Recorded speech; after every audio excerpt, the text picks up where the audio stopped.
నా భార్య నా కుమార్తెలకి వారి సెల్ ఫోన్ నెంబర్లకి వీడియోలు పంపించడం.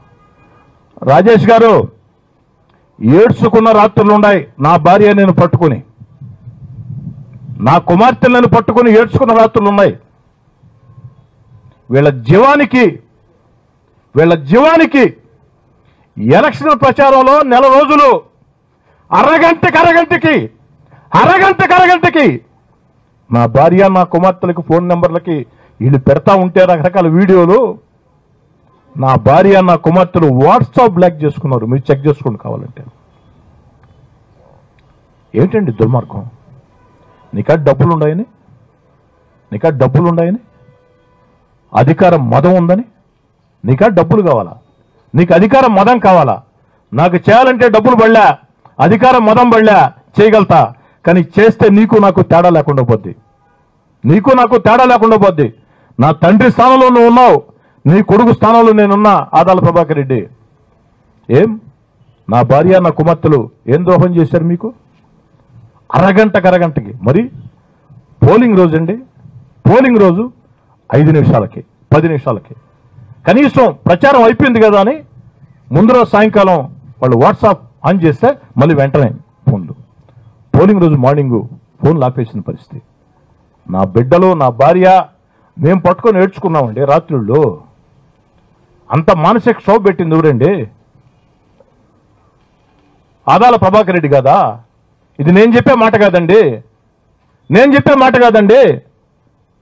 ఆదాల ప్రభాకర్ రెడ్డి 2 కోట్లు ఖర్చు పెట్టాడని ఆదాల ప్రభాకర్ రెడ్డి కుడిభుజం వైఎస్ఆర్ కాంగ్రెస్ పార్టీ రాష్ట్ర కార్యదర్శి ఆదాల అంతరంగికుడు వైవి రామిరెడ్డి చెప్పే మాట. ఏ సమాధానం చెప్తారు ఆదాల ప్రభాకర్ రెడ్డి? ఏ సమాధానం చెప్తారు? సమాధానం చెప్పాలి ఆదాల ప్రభాకర్ రెడ్డి. చెప్పి తీరాలా. వైవి రామిరెడ్డి బహిరంగ క్షమాపణ చెప్తేనో, మరొకరు పొరపాటు ఏందంటేనో ఇది కాదండి. దీని మీద ఆదాల ప్రభాకర్ రెడ్డి వివరణ ఇవ్వాలి.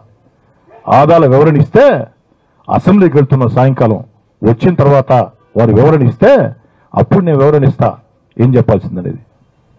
దయచేసి మీడియా మిత్రులను కోరుతూ ఉన్నా, మీడియా మిత్రులారా, గత 6-7 నిమిషాల నుంచి నేను మాట్లాడిన మాటలు ఓ ఎమ్మెల్యేగా మాట్లాడాల, మిమ్మల్ని విలేకరులుగా మాట్లాడటంలే. నా స్థానంలో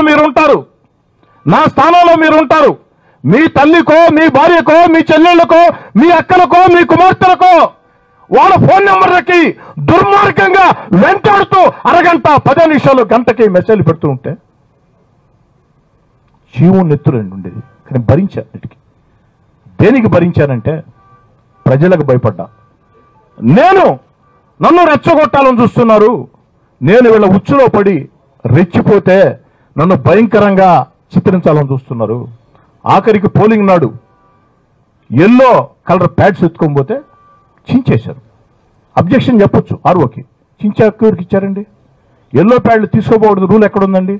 ఎల్లో ప్యాడ్ తీసుకోపోకూడదు అనుకుంటే పైన ఫ్యాన్ ఉండొచ్చా? పోలింగ్ బూత్లో పైన ఫ్యాన్ ఉండొచ్చా? రోడ్డు మీద సైకిల్ తిరగొచ్చా? టీ బంకుల దగ్గర గ్లాసు ఉండొచ్చా? ఆ మాత్రం నియమాలు కూడా తెలియకుండా విజయసాయిరెడ్డి, ఆదాల ప్రభాకర్ రెడ్డి వీధి రౌడీల్లా, విజయసాయిరెడ్డి, ఆదాల ప్రభాకర్ రెడ్డి వీధి రౌడీల్లా, చిల్లర రౌడీల్లా ఆడికెళ్ళి ఆ ప్యాడ్లు చించేశారు. అది కూడా ఒక వ్యూహం వాళ్ళది. వాళ్ళు ఉదయం 7 గంటలకే స్టార్ట్ చేశారు. ఇది రెచ్చగొడితే నేను వచ్చి ఎదుర్కొంటా. వెంటనే 9 గంటలకి రోడ్డు మీద కూర్చొని కోటమిరెడ్డి సీతారెడ్డి రౌడీ, కోటమిరెడ్డి సీతారెడ్డి గోండా, కోటమిరెడ్డి సీతారెడ్డి దుర్మార్గుడు అని చెప్పేదానికి. అందుకే అందరికి ఫోన్ చేసి చెప్పి ఎక్కడ ఉచ్చులో పడొద్దు. వాళ్ళు కొట్టే దెబ్బ తినండి, తీసుకుందాం. వాళ్ళు కొట్టే దెబ్బను తీసుకుందాం. తిరిగి దానికి ఏ సమాధానం చెప్పాలనో నాకాడ ప్రణాళిక సిద్ధంగా ఉంది. ఎక్కడ కూడా రెచ్చిపోవద్దని చెప్పాను. కాబట్టి ఆదాల ప్రభాకర్ రెడ్డి ఓ మోసగాడు.